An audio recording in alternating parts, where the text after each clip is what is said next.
masjid ini sesungguhnya dibangun oleh umat Islam bersama para pejabat yang beragama Islam di kota ini. Pejabat-pejabat datang itu pada saat pemekaran Provinsi Sunda Kecil menjadi Bali, Nusa Tenggara Barat, dan Nusa Tenggara Timur. Setelah pemekaran provinsi itu, maka berdatanglah pejabat. Dan pada umumnya pejabat yang datang itu orang Islam. Nah, mereka melihat umat Islam di kota ini kalau sholat Jumat itu bergilir. Kalau Jumat hari ini di Masjid Al-Fatah Kampung Solor, Jumat depan pindah ke Masjid Al-Ikhlas Bonepoi. Depan lagi pindah ke Masjid Al-Baitul Qadim Air Mata. Jadi bergilir seperti itu. Nah, pejabat Pak Danrem sendiri pada waktu Pak Letnan Kolonel Paikun berinisiatif mengumpulkan tokoh-tokoh Islam di kota ini, membicarakan bagaimana kalau bisa kita bangun suatu masjid yang bisa menyatukan umat Islam. Ide itu. Terbentuklah panitia pembangunan. Nah, jadi umat Islam setuju, tokoh-tokoh Islam ada setuju.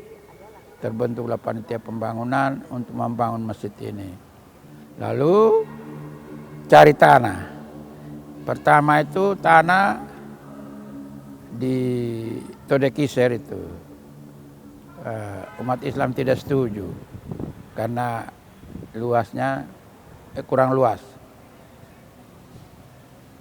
Kedua, tanah di Bank Indonesia sekarang. Juga umat Islam tidak setuju, panitia tidak setuju karena jauh dengan pemukiman orang Islam.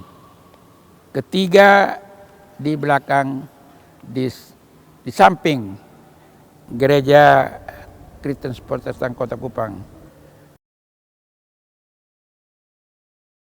Setelah panitia setuju, lalu sudah dipasang papan segala macam, timbul protes dari tokoh-tokoh Kristen Protestan. Pak Ihadoko, Pak Ribukao, wah mereka itu.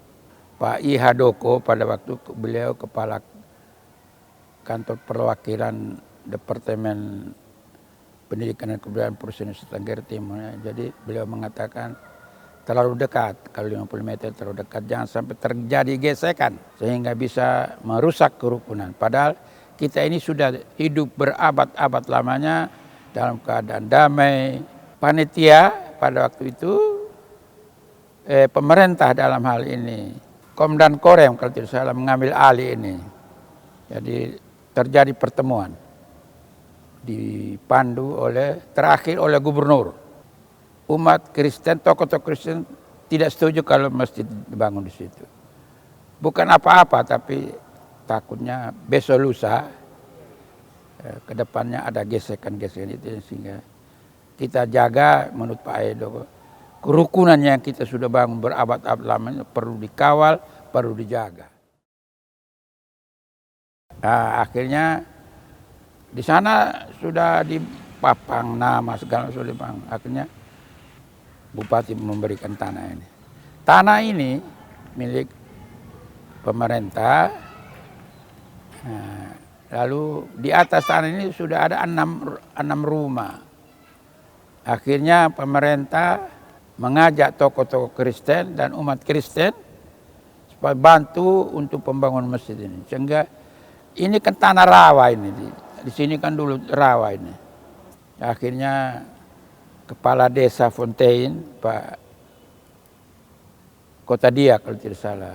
Beliau sebagai tokoh Kristen juga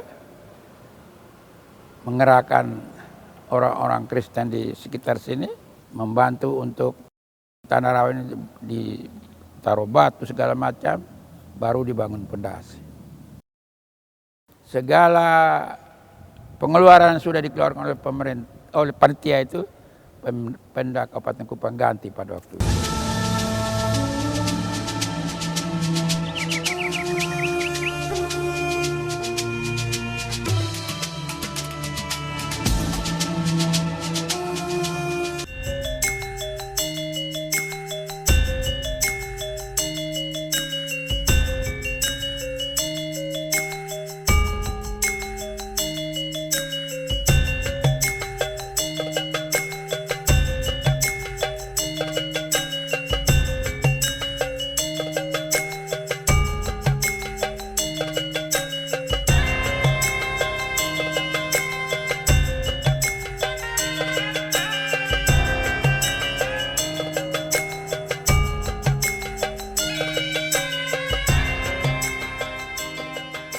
Ini digambar oleh Pak Jamin Habib.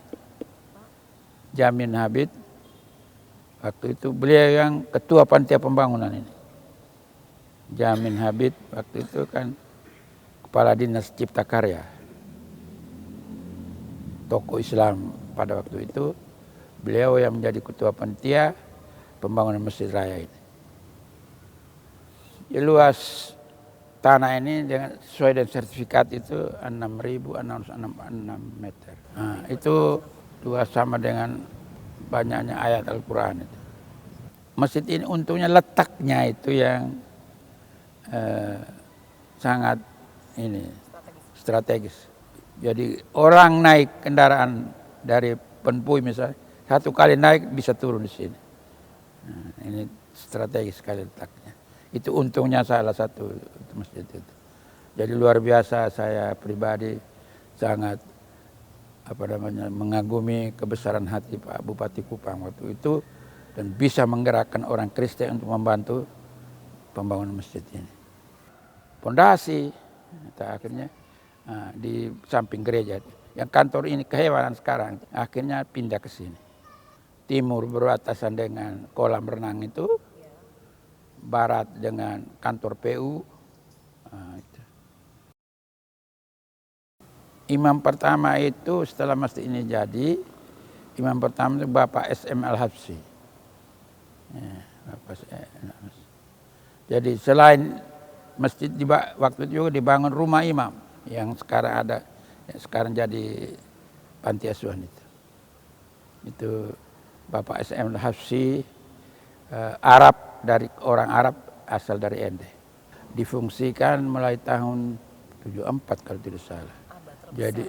Jadi saya harapkan supaya kedamaian, kerukunan yang sudah ada di masyarakat sekarang ini terus dikawal ya, supaya umat Islam dan dengan umat-umat agama lainnya itu hidup selalu dalam keadaan kedamaian, persatuan dan kesatuan. Panti Asuhan Nur Saadah berdiri, paling tidak ada 3 latar belakang yang menyebabkan kemudian lahirnya Panti Asuhan Nur Saadah. Yang pertama, karena visi misi daripada Yayasan Nur Saadah itu bergerak di bidang pendidikan, sosial, dan dakwah. Kemudian yang kedua adalah Masjid Raya Nur Saadah sendiri adalah masjid yang terlalu luas, terlalu besar. Maka perlu upaya-upaya strategis kemudian untuk memakmurkannya. Dan kemudian upaya-upaya strategis itu adalah berdirinya atau terintisnya Panti Asuhan Nur Saadah dengan harapan kemudian anak-anak ini kelak menjadi pemakmur masjid itu. Kemudian yang ketiga adalah Yayasan Nur Saadah sangat sadar dan menyadari bahwa masjid yang hidup itu adalah masjid yang peka terhadap jamaahnya dan peka terhadap lingkungan sekitarnya. Maka di sini kemudian Yayasan Masjid Raya Nur Saadah melihat di sekitarnya banyak sekali anak-anak yatim, anak-anak kurang mampu yang sangat membutuhkan uluran tangan dan membutuhkan pembinaan. Maka kemudian 3 sebab itu kemudian menjadi semangat kami untuk merintis Panti Asuhan Nur Saadah. Dan alhamdulillah tahun 2014 Panti Asuhan Nur Saadah berdiri dengan sebuah semangat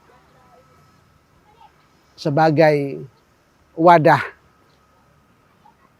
pembinaan, sebagai wadah kaderisasi untuk melahirkan generasi-generasi yang memiliki keislaman yang kuat, yang memiliki karakteristik keislaman yang kuat di masa depan, insya Allah.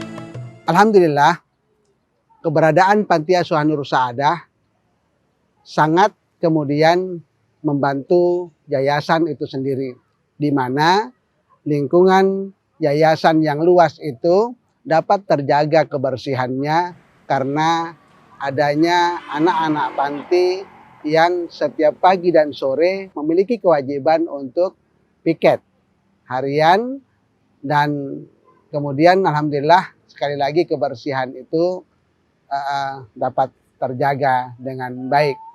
Dan kemudian yang kedua adalah keuntungan yang kedua bagi Yayasan Nur Saadah adalah di mana kegiatan-kegiatan kemakmuran Masjid Raya Nur Saadah itu terlaksana dengan baik.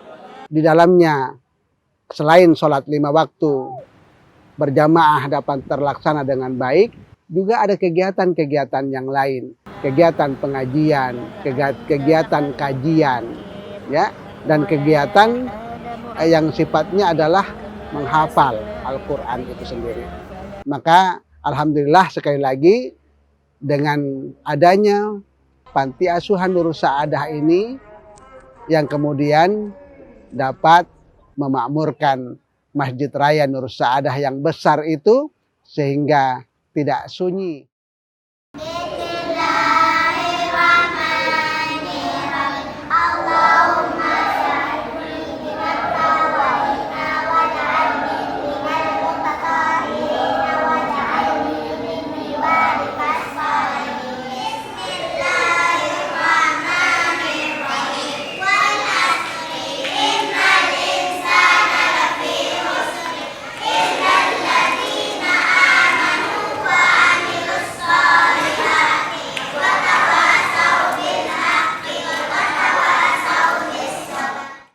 Tahun 2003 setelah kami hijrah dari Timur Timur, kemudian kami diberikan amanah oleh ketua yayasan untuk membantu beliau memakmurkan masjid, mengimami, kadang juga menjadi muadzin di Masjid Raya Nur Saadah.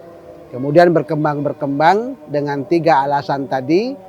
Berdirinya Panti Asuhan Nur Saadah 2014 dan kami bagian daripada yang merintisnya, dan kemudian kami juga diberikan amanah untuk mengelola panti asuhan itu, mengasuhnya, dan alhamdulillah sampai sekarang amanah itu masih diberikan kepada kami.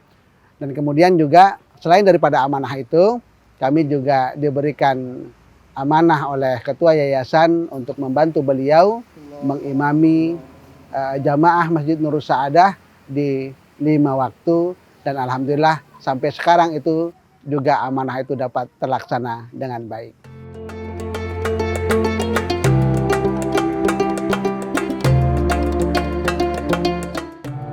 Seingat kami, imam-imam di Masjid Raya setelah Allahyarham Muhammad Al-Habsyi, kemudian sepeninggalnya beliau diganti oleh Allahyarham Hos Bajideh, Haji Umar Said Bajideh, dan kemudian setelah itu saya lupa nama imamnya, dan kemudian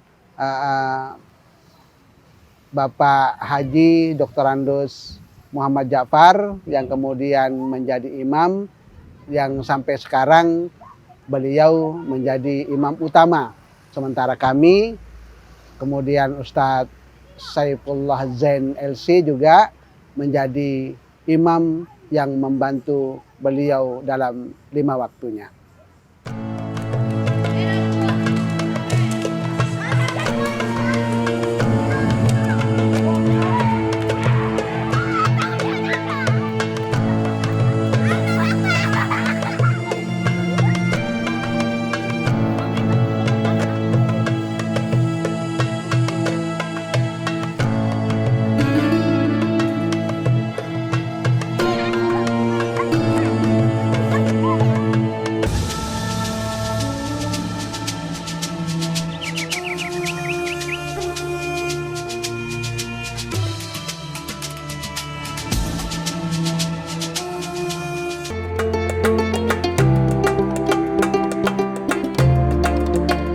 Alhamdulillahirrabbilalamin, keberadaan Masjid Raya Nurus Saadah yang berada di tempat yang sangat strategis ini kemudian manfaatnya sangat besar sekali yang dirasakan oleh umat itu sendiri.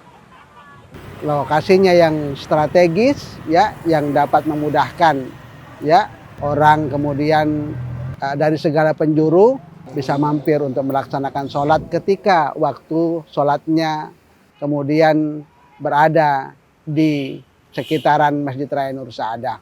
Kemudian yang kedua adalah alhamdulillahirrabbilalamin juga perkembangan Masjid Raya Nurus Saadah yang sekarang sangat banyak kegiatan-kegiatannya dari organisasi-organisasi lain juga kemudian berupaya untuk mengambil bagian untuk memakmurkan Masjid Raya Nurus Saadah. Banyak sekali kegiatan-kegiatan, kegiatan pengajian, ya, kegiatan kajian-kajian yang diadakan oleh beberapa ormas, baik itu ormas pengajian laki-laki ataupun pengajian perempuan ataupun pengajian remaja. Dan baru-baru saja, alhamdulillah, beberapa bulan yang lalu Muslimat Dewan Dakwah itu juga mengadakan kegiatan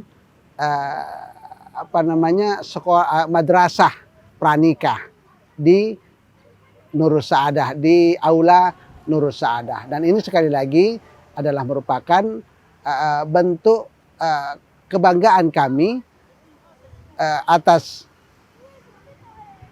berdirinya Nurus Saadah di tempat yang strategis tadi juga. Dan kemudian yang kedua adalah pengurus yayasan Nurus Saadah itu sangat welcome, sangat memberikan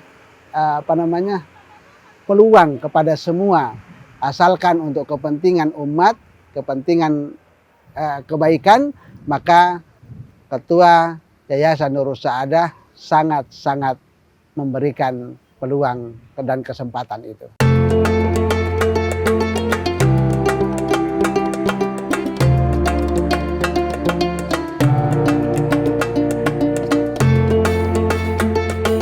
Panti Asuhan Nurus Saadah, anak-anak kami sekarang ada kurang lebih 63 orang anak, mulai dari tingkat SD sampai SMA.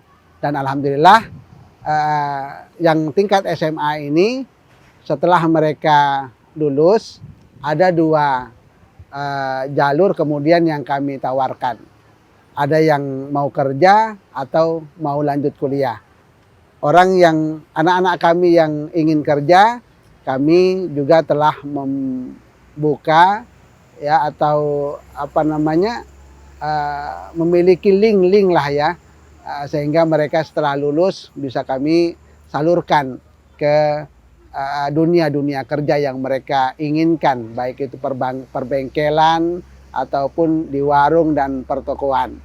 Ada juga kalau anak-anak kami yang mau kuliah, kami juga telah mengadakan kerjasama dengan beberapa universitas, baik itu universitas di Kota Kupang ini ataupun universitas-universitas di daerah yang lain yang siap memberikan beasiswa kepada anak-anak kami sampai mereka selesai, dan kemudian setelah selesai mereka wajib untuk kembali ke kampung halaman mereka kembali untuk membangun kemudian kampung halaman.